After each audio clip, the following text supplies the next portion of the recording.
Chocolate ice క్రీమ్కి కావాల్సిన పదార్థాలు: dry fruits, custard powder, milk,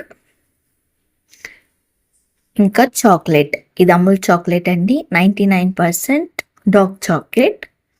ఒక బౌల్ తీసుకొని బౌల్లో 2 స్పూన్స్ కస్టర్డ్ పౌడర్ తీసుకొని దాంతో మిల్క్ యాడ్ చేసి ఉండలు లేకోకుండా చిక్కగా కలుపుకోవాలి. కలుపుకున్న తర్వాత స్టవ్ ఆన్ చేసుకొని దాంతో ప్యాన్ పెట్టుకొని తగినంత పాలు వేసుకోండి. పాలు బాగా మరిగిన తర్వాత 2 స్పూన్స్ షుగర్స్ యాడ్ చేసుకోండి. దాని తర్వాత కస్టర్డ్ పౌడర్ అనేది యాడ్ చేసి బాగా థిక్నెస్ వచ్చిన తర్వాత చాక్లెట్ అనేది వేసుకోవాలి. వేసుకున్న తర్వాత బాగా మిక్స్ చేయాలి.